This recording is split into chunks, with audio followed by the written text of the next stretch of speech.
नमस्कार, मैं अविनाश काकड़े। जब मैं रामकृष्ण हेगड़े जी के लोक शक्ति का राष्ट्रीय यूथ अध्यक्ष था, जिसको युवा लोक शक्ति कहते थे, उस वक्त एक यूथ कॉन्फ्रेंस हुई थी। यूथ मंत्री थी उस वक्त उमा भारती जी, और उन्होंने एक कॉन्फ्रेंस बुलाई थी। उस कॉन्फ्रेंस में यूथ पॉलिसी पर चर्चा हो रही थी।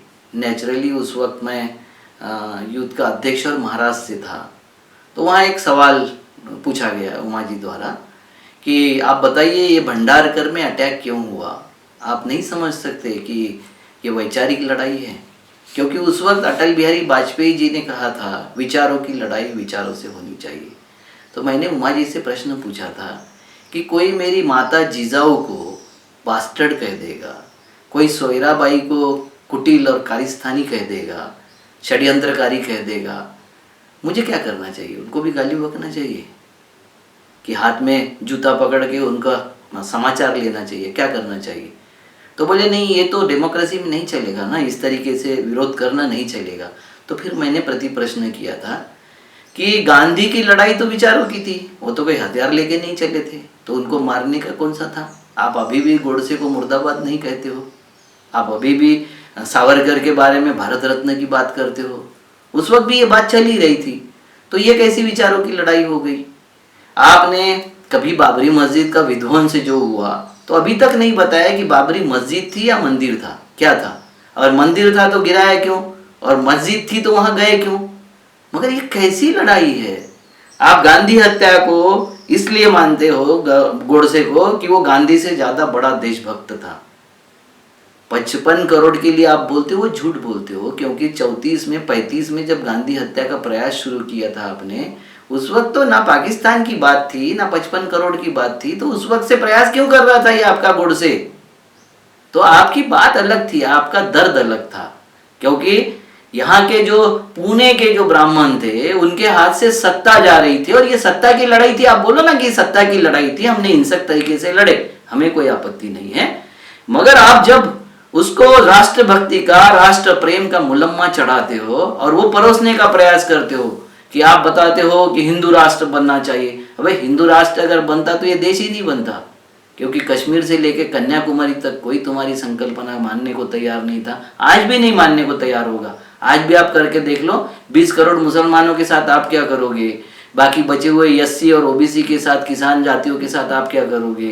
क्रिश्चियनों के साथ क्या करोगे? जैनी और बौद्ध और सिख, इनके साथ आप क्या करोगे? क्या पॉलिसी है? कोई पॉलिसी नहीं। आप दाएं बाएं झांकने लग जाओगे, क्योंकि आपके पास कोई पॉलिसी नहीं। आपके पास एक ही पॉलिसी है कि आपस में लड़ा दो, आपस में फूट डाल दो। हिंदू राष्ट्र की आप बात करना चाहते हो तो भैया, हिंदू राष्ट्र का करने से आपको किसने रोका था? उस वक्त कौन समझ रहा था आपको? क्यों नहीं आई आप सत्ता में? तो ये राष्ट्र को जिसने बांध के रखा है वो सेक्युलर विचार है, वो सर्वसमावेशक विचार है। ये देश का जो मूल धर्म है, हमारे देश का मूल धर्म है कि हम सर्वसमावेशक है। पेड़ पौधे से लेके हर व्यक्ति में हम इंसान देखते हैं, हर प्राणी में, और हर पौधे में हम भगवान देखते हैं। ये हमारा मूल विचार है। तो हमको मस्जिद में भी, चर्च में भी, गिरजाघर में, सब जगह भगवान दिखाई देता है, क्योंकि हमारा मूल विचार है। और आप हमें तरह कट्टर बनाना चाहते हो, ये हमारे देश का मूल विचार नहीं है। तो विचार से भटका कर आप कुलबुर्गी को मारते हो, पानसरे जी को मारते हो, दाभोलकर को मारते हो, गौरी लंकेश को मारते हो। इंस्पेक्टर मर जाता है आपका। एक इंस्पेक्टर है सुबोध कुमार सिंह, उसकी निर्मम हत्या हो जाती है, और हत्या करते हैं आपके गौरक्षक। और फिर प्रमाण पत्र आप ही के लोग बांटते हैं कि हमारे से ज्यादा देशभक्त कोई नहीं होगा। जो देशभक्त लोग हैं, गंगा में जो मृतदेह बह रहे हैं, उसके ऊपर सवारी करके हिंदुत्व जगाने वाले जो लोग थे, अभी कहाँ हैं? कहाँ चले गए भाई? क्यों? अंतिम संस्कार ये हमारा अधिकार नहीं है? हिंदुओं का अधिकार नहीं है कि अंतिम संस्कार सम्मान पूर्वक हो? उसके लिए आप क्यों नहीं आते आगे? आपका हिंदुत्व क्यों नहीं जागता उस वक्त? आप क्या कर रहे होते हो? और ये प्रमाण पत्र बांटते वक्त कौन हिंदू और कौन नहीं हिंदू, ये समझाने के वक्त तो आप बहुत आगे आते हो। इस वक्त कहाँ हो? मैं आपको एक बता देता हूँ, हिंदुत्व ये आपका राष्ट्रीय आधार है, राजनीति का आधार है। हिंदुत्व ये आपकी आस्था का विषय नहीं है, ये राजनीति का विषय हो गया आपके लिए। हमारे लिए धर्म ये राजनीति का विषय नहीं है, धर्म ये हमारे लिए आस्था का विषय था। और हम सर्वव्यापी अखंड ये सृष्टि को, विश्व जो आप बोलते हो कि सर्वाभूति परमेश्वर और वैश्विक धर्म की बात जो आप करते हो, वो आपके मुंह से आती है, खाली पेट में आपके बहुत काला है। आपके हिंदुत्व में ना आदिवासी आता है, ना मुस्लिम आता है, ना दलित आता है, ना किसान आता है, कोई नहीं आता। आपके हिंदुत्व में मात्र एक कम्युनिटी आती है जो आरएसएस से संबंधित कम्युनिटी है, उन्हीं का चंद लोगों का उत्थान ही आपका हिंदुत्व है। सारे मुस्लिम, सारे ईसाई, सारे जू, सारे एससी ये देशद्रोही अगर होते तो हमारे देश में कितने मुस्लिम हैं, और ये बताने के लिए नहीं है। कितने लोगों ने अब्दुल कलाम से लेके तो शहीद अब्दुल हमीद तक और अशफाकुल्लाह से लेके तो हमारे जो सरदार तक है, वो सारे के सारे क्या देशभक्त नहीं थे? आप देशभक्त किसको कहते हो भाई? आपको अगर पूछा योगदान क्या है आपका स्वतंत्रता में, तो आप कभी अपना पिता बोलते हो सरदार पटेल को, कभी बोलते हो भगत सिंह को, कभी बोलते हो सुभाष चंद्र बोस को। आप आपके बाप का भी नाम ढंग से नहीं ले सकते हो। आपको अपना बाप भी पता नहीं कि उस स्वतंत्रता आंदोलन में आपका बाप कौन था, और भी बात करते हो। और ये ऐसे कहने वाले लोग ये आरोप लगाते हैं कि नेहरू जी ने भगत सिंह के लिए कुछ नहीं किया, नेहरू जी ने चंद्रशेखर आजाद के लिए कुछ नहीं किया। उनके जेब में जो पैसे मिले वो कमला जी नेहरू ने दिए हुए पैसे उनके जेब में थे, सुभाष बाबू के। उनके वकील जो लगाया वो नेहरू जी ने लगाया था, उनके लिए जो बात किया वो नेहरू जी ने किया था। आप कहाँ थे उस वक्त? आपका तो सावरकर नाम का एक माफी वीर वो इसलिए काम कर रहा था कि क्रांति सिंह नाना पाटिल जी को अरेस्ट करवा दे, सारी यहाँ की यूथ फोर्स अंग्रेजों के ब्रिटिश फौज में शामिल करवा दे, इसके लिए आप काम कर रहे थे। आपका जो वीर है वो 60 रुपए पेंशन ले रहा था अंग्रेज सरकार से। किसी कैदी को पेंशन मिलती है? किस बात की पेंशन मिल रही थी? और इसका आपको कोई स्पष्टीकरण नहीं होता, और इसका आपको कोई लज्जा भी नहीं आती। आप जब बोलते हो कि अखंड भारत निर्माण करना है, अखंड भारत अगर निर्माण करोगे तो अफगानिस्तान, पाकिस्तान और बांग्लादेश सब आपको चाहिए, और यहाँ की सारी मुस्लिम जनसंख्या अगर मिला दे तो 90 करोड़ हो जाएगी, और 90 करोड़ मुसलमान अगर हो जाए तो आपका कहाँ हिंदू राष्ट्र बचेगा? कौन सा अखंड राष्ट्र कर रहे हो आप? और कैसा अखंड राष्ट्र? वो मेहरबानी समझो आपके ऊपर कर दिया है जिन्ना ने, कि उसने मुसलमानों को 2 भागों में 3 भागों में विभाजित करके आपके हाथ में कुछ पकड़ा दिया है चिल्लाने का। नहीं तो इस तरीके की बात ना करने के काबिल होते, ना आप काबिल रहते। क्योंकि आपको पता है कि कश्मीर में जब अन्य लोगों ने, अन्य जाति के लोगों ने जब इस्लाम अपना लिया, आपके कारण इस्लाम अपना लिया, आपके अतिरेक के कारण बौद्ध धर्मीय लोग और अन्य धर्मीय लोगों ने, अन्य जाति के लोगों ने जब इस्लाम अपना लिया, तो आप खाली ब्राह्मण वहां बचे थे। और फिर आप तक चिल्ला रहे हो कि पंडितों को क्यों निकाल दिया? पंडितों को इसलिए निकाल दिया कश्मीर से क्योंकि पंडितों ने किसी को भी हिंदू नहीं रखा वहां।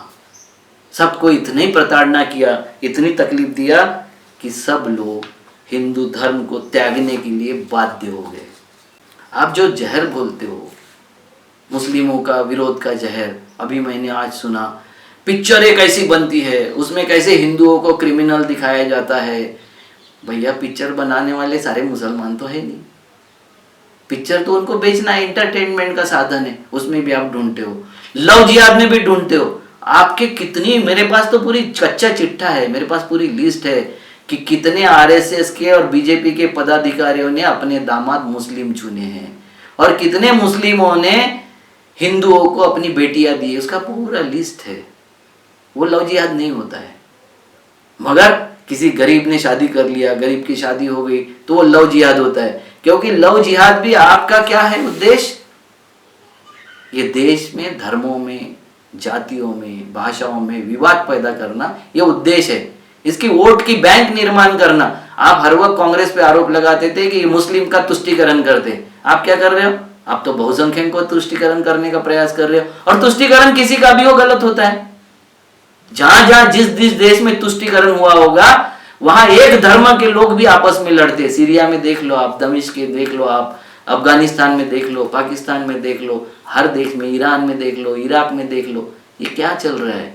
क्या हम हमारा दूसरा अफगानिस्तान बनाना चाहते भारत को? और आप इसके लिए अग्रेसर हो, आप यही काम कर रहे हो। आपको खुले दिल से बात करना और खुले दिल से बोलने वाला आदमी नहीं चाहिए। आपको आपके दास बन के भक्ति करके और घोड़े जैसे, बराती घोड़े जैसे लोग चाहिए जो अपने ब्लिंड्स लगा के चले। आपने जितना कहा उतना ही देखे, दिखाया उतना देखे, और जितना बोला उतना सुने। ऐसे लोग चाहिए आपको, गुलाम टाइप के लोग। और हमारे जैसे लोगों को जो खुली बात करते हैं, खुली तरीके से चारों तरफ से हवा आने देते हो और उनको जो दिखाई देता है वो बोलते हैं, उसको आप गाली देते हो। लिब्रांडू, देशद्रोही, देश तोड़ने वाले, पाकिस्तान भक्त। हम आपसे कोई प्रमाण पत्र नहीं मांगते हैं। आपको झूठे सबूत तैयार करके और उनको पुणे वाले, वो केस में फंसाने वाले, वो आपको देशभक्त लगते हैं। अमेरिका के कितने पोर्टल ने उजागर कर दिया कि उनको फंसाने के लिए आपने मैनेज, आपके फडणवीस ने मैनेज तरीके से उसका ये तैयार किया, प्रूफ तैयार किए। वो देशभक्त है। और जो अपने हक हकूक की लड़ाई लड़ रहे थे वो देशद्रोही हो गए। आप बताइए, आदिवासियों की आवाज उठाने वाले कौन होते हैं आपके लिए? तो अर्बन नक्सली होते हैं। भाई आदिवासी पूरा मर जाना चाहिए, दलित मर जाना चाहिए, ओबीसी मर जाना चाहिए। जो आपके लिए गुलामी करे वही आपको चाहिए लोग। जो गरीबी की बात करे, रोजगार की बात करे, अव्यवस्था की बात करे, आपके झूठ की बात करे। मैं तो एक सीरियल निकालने वाला हूँ जिसमें मोदी जी के 100 झूठ, पूरे 100 झूठ गिना के दूंगा मैं कि कितने 100 जगह झूठ बोले हैं मोदी जी आपके भाषणों के साथ में, और उसके साथ में बोलूंगा कि ये क्या है, इसका झूठ क्या था और इसकी सच्चाई क्या है। ये सारे 100 झूठ का सीरीज मैं लाने वाला हूँ जल्दी ही। मगर ये झूठ बोलकर बहुत दिन तक आप हमारे ऊपर राज नहीं कर सकोगे। आपकी पोल जल्दी ही खुलने वाली है। और आप 7 सालों में 8 बार रोए हो। 56 इंच का सीना अगर रोते रहता है बार बार, तो भैया आप हो कौन? क्या हो आप मर्द हो या शिखंडी हो? किस तरीके से बात कर रहे हो आप? क्यों रोते हो बार बार? अव्यवस्था करते हो और आपसे संभलने नहीं जा रहा है। आप सिस्टम की बात कर रहे हो। कौन सी सिस्टम? सिस्टम मतलब घोड़ा, और आप मतलब उस पर सवार हो। आपको अगर कार चलानी नहीं आती तो कार खरीदने का शौक क्यों किए? आपको अगर सरकार चलानी नहीं आती तो प्रधानमंत्री बनने का शौक क्यों किया आपने? आपको अगर हुनर नहीं है उसको, तंत्र को चलाने का, सिस्टम को चलाने का तंत्र नहीं है, तो ये सब जो दलाल पत्रकार है इनके द्वारा कितना भी सिस्टम को गाली दे दो, जिम्मेवारी आपकी है। आपने प्रॉमिस दिया था, आपने सारी बातों के लिए बोला था, और इसके जिम्मेवार आप हो। सजा आपको होनी चाहिए। चौराहे पर कब आ रहे हो और कौन से चौराहे पर आ रहे हो जिसमें आपको लगे कि ये चौराहे के सारे लोग आपका सम्मान करने के लिए उतावले हैं। भारत का हर चौराहा आपको सम्मान करने के लिए, केवल कि आपने बोला था कि मुझे 50 दिन दीजिए, नहीं तो मैं किसी भी चौराहे पर आकर सजा भुगतने को तैयार हूं। तो आप कब आ रहे हो और कौन से चौराहे पर आ रहे हैं आपका पता दीजिए। पूरी भारत की जनता आपका सम्मान करने के लिए उतावली है। पूरे सम्मान होने की अभी बारी है आपकी, और सम्मान करवा लीजिए। वरना आपके जितने लोग हैं, दलाल और ये मीडिया वाले, ये सब का सम्मान अभी बहुत जल्दी शुरू होने वाला है। न मेरा रोने में विश्वास है, न रुलाने में विश्वास है। नमस्कार।